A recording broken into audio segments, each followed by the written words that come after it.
लंबे समय से आप जनपद हो और हमने देखा है कि आपने कई प्रयास आरिल के लिए किए हैं। क्या हम ये माने कि आज जो ये बड़ा प्रयास हुआ है कि डेडलाइन के इसके बाद आरिल शुरू हो जाए?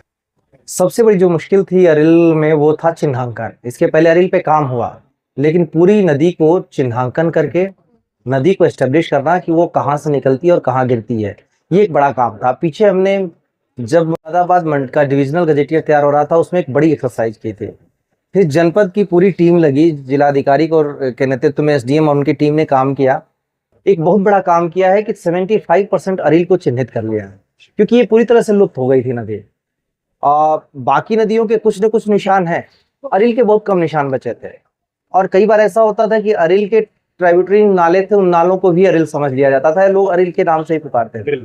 तो एक बड़ा काम हुआ है कि अरिल को चिन्हित कर लिया गया, और अब उस चिन्हांकन के आधार पर जो काम हो रहा है निश्चित रूप से ये स्टे करने वाला है, इसमें सस्टेनेबिलिटी रहेगी, ये टिकेगा। और इसका टिकना लोगों के लिए, इस पूरे एरिया के लिए लाभप्रद होगा, क्योंकि ये नदी 2 जनपदों से गुजरती है। ये संभल के गुमसानी से निकल के, और ये मुरादाबाद होते बल्कि तीसरी जगह रामपुर में भी जाती है। तो 3 जनपदों से होकर गुजरने वाली ये नदी है। हमारे लिए इन नदियों का जितना हम पुनर्जीवन हमारे पूरी जनरेशन के लिए बहुत लाभदायक है, और इसीलिए हमने हर एक जनपद में काम शुरू किया है। जो भी पुरानी नदियां हैं, जो भी महत्व की नदियां हैं, अरिल का इंपॉर्टेंस आप देखिए कि इस इलाके में दूसरी कोई नदी नहीं है। ये 2 तहसीलों में केवल अरिल ही है, जो बल्कि 3 तहसीलों में, मतलब पूरा इसका कई जगह। यस। तो हमारे लिए अरिल का इंपॉर्टेंस इसलिए ज्यादा है, और खास तौर से इस बात को देखते हुए कि आगे जिस हिसाब से हम पानी की क्राइसिस आज की डेट में हो रही है, आगे आने वाले समय में हमने इसको अगर बचाया नहीं तो बहुत मुश्किल हो जाएगी।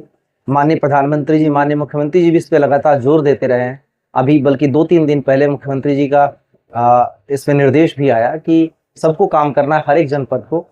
संयोग से हमने इसके पहले ही काम शुरू कर दिया था, जिलाधिकारी और उनकी टीम ने इस पे काफी समय से लगे हुए थे और उन्होंने इस पे काम शुरू कर दिया था। तो अरिल, अब मुझे पूरी उम्मीद है कि ये टिकेगी, लोगों का सहयोग हम ले रहे हैं, और लोग जब इससे जुड़ेंगे तो कोई भी नदी टिकेगी, कोई भी काम टिकेगा। अभी आपने अपने वक्तव्य में कहा कि एक नदी एक युग को जिंदा करती है, तो सर इसे डिफाइन करने में कितनी तकलीफें आपने देखी और क्या कैसे? मुश्किल तो है। मुश्किल ये है कि जैसे नदी, तालाब, झीलें भी काफी बड़ी बड़ी हैं इस एरिया में।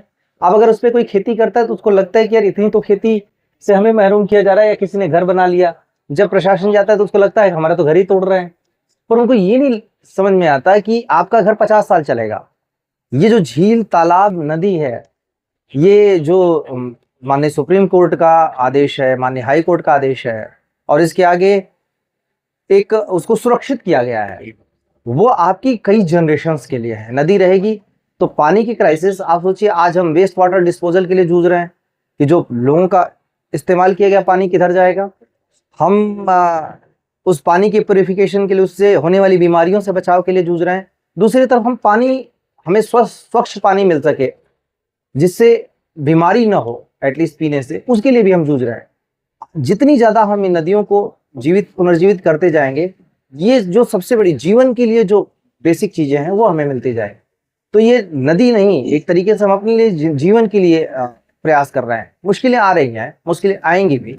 लोगों को समझाना शायद इतना आसान नहीं होता कि अभी वो कोई क्राइसिस फेस नहीं कर रहा है, उनको लगता है कि सब ठीक चल रहा है। हाँ, लेकिन आगे आने वाली जनरेशन के हिसाब से जब लोगों को सोचने के लिए हम मजबूर करेंगे, शायद उनको तब लगेगा कि बहुत जरूरी है। क्योंकि बहुत सारी चीजें उनके जैसे मेरे फादर के टाइम में नहीं थी, मेरे टाइम में है, वो मुश्किल है। अगर इस तरीके से देखेंगे, इस नजरिए से देखेंगे, जनरेशन को पता चलता है। सर एक आखिरी सवाल लेता हूँ, 42 किलोमीटर की नदी 35 साल से गायब, और आपको कितना वक्त हो गया इसमें कोशिश और जस्तजू करते हुए? सबसे बड़ी मुश्किल नदी की पहचान करने में है, क्योंकि नदी ने कई सारी जगहों पे, सिर्फ यही एक नहीं है, सब जगह पे नदियों का, एक तो या तो उसने कोर्स चेंज कर लिया है, तो कोर्स चेंज कर लिया तो किसानों के खेत पे आ गई, अब वो किसानों के नाम दर्ज है। या दूसरा काम ये हुआ कि धीरे धीरे किसानों ने नदी जोत ली, क्योंकि नदी में पानी नहीं था तो नदी जोत ली।